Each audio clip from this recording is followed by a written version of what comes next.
सबसे पहले तो मैं ये कहना चाहूँगी कि जो हमारे गोंडवाना कालीन धरोहर है, उसको अभी कुछ दिन पहले परशुराम जयंती, उसी के दिन महापौर जी के द्वारा ये ऐलान किया गया है कि रानी ताल चौक जो है उसका नाम परशुराम चौक किया जाना है। तो हमारा कहना ये है कि जो इतनी पुरानी परंपरा रही है, धरा रही है, हमारी इतना पुराना ऐतिहासिक इतिहास रहा है, उसको हमारा इतिहास को ना बदला जाए।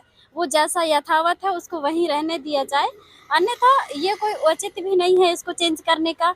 और आप अदर चौक का नाम दीजिए, हमें उसमें कोई प्रॉब्लम नहीं है, लेकिन जो हमारा है उसको वहीं यथावत रहने दिया जाए।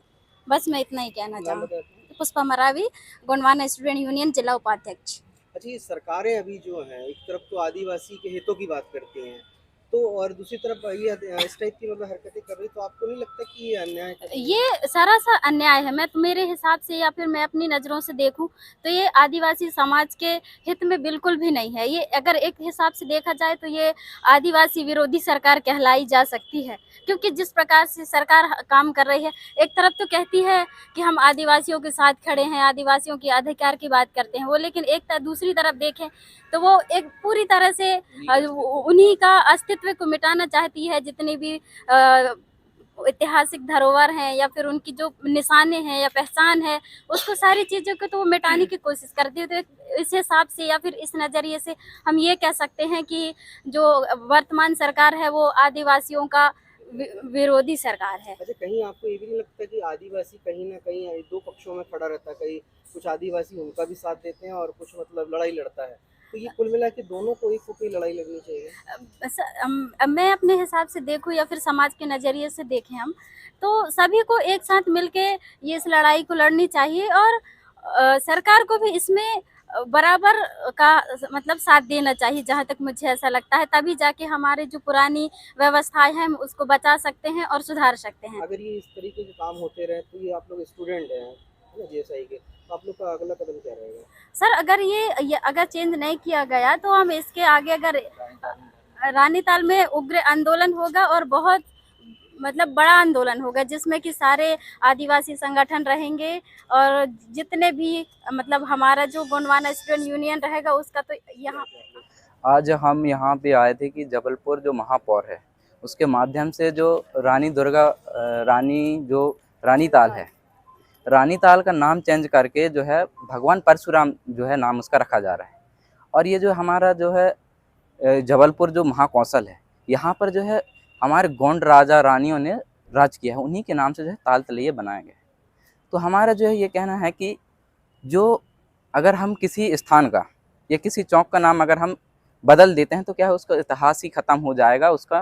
क्योंकि जो है हम किसी का नाम बदल देते हैं, जैसे मेरा नाम अमिताभ है, अगर मैं बदल देता हूँ मेरे नाम को तो मेरा जो है पुराना जो है इतिहास ख़त्म हो जाएगा। उसी प्रकार अगर किसी हमारे राजा रानियों के नाम से जिस प्रकार से चौकों का नाम जो है नामकरण किया गया है, अगर उनको हम बदल देते हैं तो उनका जो है अस्तित्व ख़त्म हो जाएगा। इसलिए हम चाहते हैं कि शासन प्रशासन से और महापौर महोदय जी से कि जो है जिस प्रकार से पहले से यथावत जो नाम रखा गया है, जो ऐतिहासिक नाम है, उनके साथ में किसी प्रकार से छेड़छाड़ ना किया जाए, नहीं तो घोर आंदोलन होगा जिसके जिम्मेदार शासन प्रशासन होगी।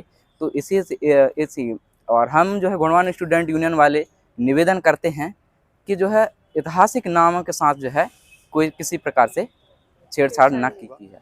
वो विषय खत्म हो चुका है, क्योंकि एक प्रस्ताव आया था, उस प्रस्ताव को रानी ताल को बदलकर भगवान परशुराम ब्राह्मण समाज के लोगों ने दिया था। 3 ऑप्शन दिए, तो वो उनकी भी कोई ऐसी वो नहीं है, ना ही उन्होंने इस प्रकार की कोई जिद की है। एक प्रपोजल आया, उसमें हमारे निगम अध्यक्ष जी ने एक मंच पे कहा, नेता प्रतिपक्ष जी ने सदन में कहा, उसके बाद प्रेस के साथियों ने मुझसे पूछा, तो मैंने कहा अगर वो ऐसा चाहते हैं तो इसको हम लोग करेंगे, पर नियम के अनुसार करेंगे। उसके बाद जब हम लोगों ने उसको देखा तो रानी ताल पहले से ही गजट नोटिफिकेशन है, तो अगर किसी चीज़ का पहले से अगर गजट नोटिफिकेशन, तो हम लोग की परंपरा नहीं है कि किसी के भी नाम को हम बदलें। और रानी दुर्गावती जी के नाम रानी ताल अगर है ही वो, तो उसको बदलने का हम लोगों ने कोई प्रक्रिया ही नहीं की, उसमें कोई वर्किंग ही नहीं करी। हम लोगों ने हमारे जो विप्र बंधु हैं उनसे आग्रह किया कि आप जो और भी ऑप्शंस हमको दे रहे थे चौराहों का, एक दूसरा तीसरा कोई भी ऑप्शन दे दीजिए। अगर किसी के नाम वो नहीं होगा तो निश्चित तौर पर एक शानदार भव्य चौराहा भगवान परशुराम जी के नाम से कहीं और बनाया जाएगा, जो अपने आप में भव्यता में कोई कमी नहीं होगी, भव्य बनाया जाएगा। और यह चौराहा जो रानीताल है, यह यथावत रानीताल चौराहा ही रहेगा, था है और रहेगा, उसमें कहीं कोई कंफ्यूजन किसी बात का नहीं है। किसी एक चौक का नाम रानीताल करेंगे। आप लोग जो चौक बोलेंगे आप लोग तय कर लीजिए। रानीताल चौक। जी जी, जय जय परशुराम। आप जो आदेश करेंगे वो पूरा होगा।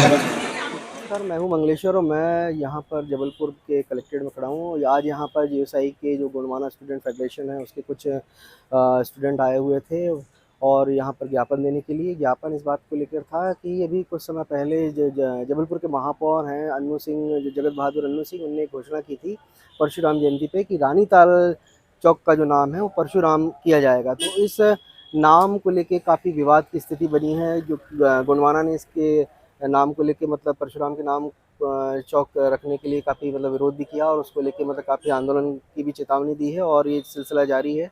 तो मैं आपको बताना चाहूँगा कि जो रानी दुर्गावती के नाम पे जो मतलब रानीताल चौक का नाम है और इसकी थोड़ा सा इतिहास की तरफ जाऊँगा मैं, तो बताऊँगा आपको कि रानीताल जो बना था ये रानी दुर्गावती के नाम पे बना था। और 15वीं शताब्दी के आसपास जब रानी दुर्गावती का शासन था यहाँ पर, तो उस समय रानी दुर्गावती के का विवाह जब दलपत शाह के साथ हुआ था, तो दलपत शाह के समय जो उनके पिताजी थे दलपत शाह के संग्राम शाह, उनने रानी दुर्गावती को मुँह दिखाई में तकरीबन 7 घड़े बताते कि सोने के सिक्कों से भरा हुआ घड़े दिए थे। तो रानी दुर्गावती का जब शासन आया तो उन्होंने उस 7 घड़ों से रानीताल तालाब का निर्माण कराया था और उसी तालाब को लेके मतलब इस जो चौक था वहाँ का, उसका नाम रानीताल चौक रखा गया था। लेकिन अचानक परशुराम जयंती पे एक वर्ग विशेष को लाभ पहुँचाने के लिए मतलब महापौर ने एकदम घोषणा कर दी। उन्होंने ना इतिहास पढ़ा ना इतिहास जाना और एकदम से घोषणा करने के बाद आदिवासी समुदाय जो था वो उग्र हो गया और उग्र होने के बाद अब वो रास्ते पे मतलब सड़कों पर आने की मतलब चेतावनी तक दे डाली है और ये सिलसिला जारी है। और महापौर से गुजारिश की है और उनसे मतलब मांग भी करी कि इसको अगर रानी दुर्गावती के नाम चौक का नाम अगर परशुराम चौक किया जाता है तो उसका घोर विरोध किया जाएगा। तो आज जो गोंडवाना समाज जो स्टूडेंट फेडरेशन के जो स्टूडेंट थे, आज वो यहाँ पर आए थे और उन्होंने भी चेतावनी दी है कि अगर रानीताल चौक का नाम अगर परशुराम चौक रखा जाता है तो उग्र आंदोलन किया जाएगा। तो ये कहीं ना कहीं देखा जा रहा है कि सरकारें आदिवासियों के नाम पर काम करने की बात करती हैं और करती भी हैं, लेकिन आदिवासियों के नाम पर ऐसा कुछ काम होता नहीं है। तो कुल मिला के ये आदिवासियों को बेवकूफ़ बनाने का काम करती हैं। तो इसका ये सबसे बड़ा जो उदाहरण था ये देख सकते हैं कि ये था कि मतलब रानी दुर्गावती के नाम पे जिस चौक का नाम था उसको परशुराम करने की बात की जा रही थी और इसका विरोध किया गया।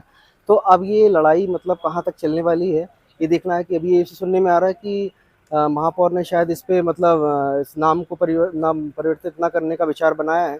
तो अभी देखते हैं कि इसमें अगला कदम वो क्या उठाते हैं। जबलपुर से ही मंगलेश्वर।